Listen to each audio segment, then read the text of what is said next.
রহমতুল্লাহি ওয়া বারাকাতুহু আলহামদুলিল্লাহ ওয়াসসালাতু ওয়াসসালামু আলা মান লা নাবিয়্যা বা'দাহু আউযু বিল্লাহি মিনাশ শাইতানির রাজিম বিসমিল্লাহির রহমানির রহিম ইয়া আইয়ুহাল্লাযীনা আমানু ইযা তাহাদায়ানহাতুম বিদাইনিন ইলা আসালিম মুসাম্মা ফাকতুবুহু।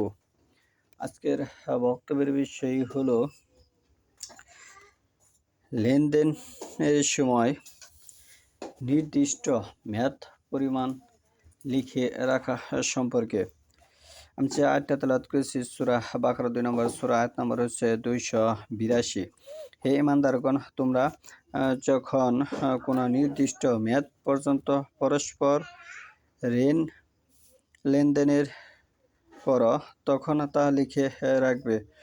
একজন লেখক যেন ন্যায়সঙ্গতভাবে তোমাদের জন্য বিষয়টি লিখে দেয়। কোনো লেখক যেন লিখে দিতে অস্বীকার না করে, ঠিক যেভাবে আল্লাহ তাকে শিখেছেন। অতএব সে যেন লিখে দেয়।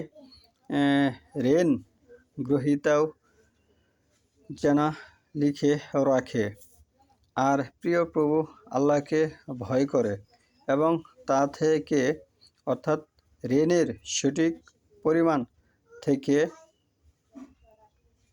এতটুকু কম না লেখায়। তবে ঋণ গ্রহীতা যদি বোকা কিংবা দুর্বল হয় অথবা নিজে লিখতে না পারে, তাহলে তার অভিভাবক যেন ন্যায়সঙ্গতভাবে লিখে দেয়। তোমাদের পুরুষদের মধ্য থেকে দুজনকে সাক্ষী রেখো। যদি দুজন পুরুষ না থাকে, তাহলে সাক্ষী হিসেবে তোমরা পছন্দ করো এমন একজন পুরুষ ও দুইজন মহিলা রেখো, যাতে দুজনের মধ্যে একজন ভুলে গেলে বা ভুল করলে অন্যজন তাকে স্মরণ করিয়ে দিতে পারে। সাক্ষীদেরকে ডাকা হলে তারা যেন সাক্ষ্য দিতে অস্বীকার না করে, ছোট হোক কিংবা বড় হোক।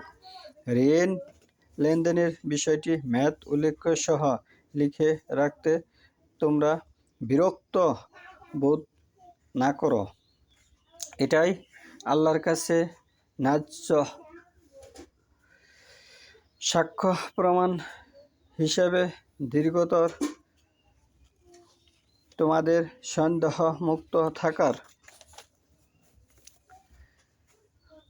জন্য অধিকতর সুবিধাজনক ব্যবস্থা। অবশ্যই যদি তোমরা নিজেদের মধ্যে কোনো নগদ ব্যবসায়িক লেনদেন সম্পন্ন করো, তাহলে ভিন্ন কথা, সেটা না লিখলে তোমাদের কোনো পাপ হবে না। তবে তোমরা যখন পরস্পর কেনাবেচা করো তখন সাক্ষী রেখো। লেখক কিংবা সাক্ষী করো যেন ক্ষতি না করা হয়। যদি তোমরা তা করো, তাহলে সেটা তোমাদের ন্যায় হবে, সেটি তোমাদের জন্য ন্যায়সঙ্গত হবে। আল্লাহকে ভয় করো। আল্লাহ তোমাদেরকে সব কিছু শিখিয়ে দেন, তিনি সব কিছু ভালোভাবে জানেন। সূরা বাকারার 282 নম্বর আয়াতে আল্লাহ লেনদেনের বিষয়টি লিখে রাখার জন্য সারা পৃথিবীর মানুষকে বলে দিয়েছেন। তিনি যেন তোমরা লেনদেন করতে সময় লেনদেন লিখে রাখবে এবং মেয়াদ সম্পন্ন বিষয়টি উল্লেখ করবে। যদি কেউ ভুলবশত এই আল্লাহর হুকুম বিধান না লেখে, লেনদেনের সময় যদি বাকি লেনদেনের সময় যদি সে না লিখে রাখে, যদি যে বাকি খেয়েছে সে যদি দিতে অস্বীকৃতি জানায়, তাহলে এটি যে বাকি দিয়েছে তার যে এটি তার দোষ হিসেবে আল্লাহর কাছে আখ্যায়িত হবে। কেন আল্লাহ লিখতে বলেছে, কেন সে লেখেনি, এটি তার অপরাধ হিসেবে গণ্য হবে আল্লাহর কাছে। সে এই আয়াতকে অস্বীকার করেছে না লেখার কারণে, কেন সে লিখলো না এবং কেন সে 2 জন সাক্ষী রাখলো না, এটি তার ব্যর্থতা হিসেবে আল্লাহর কাছে পরিচিত হবে সে।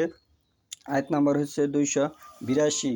এ খাতিরে না লেখা যে লেখেনি সে অপরাধী হিসেবে গণ্য হবে।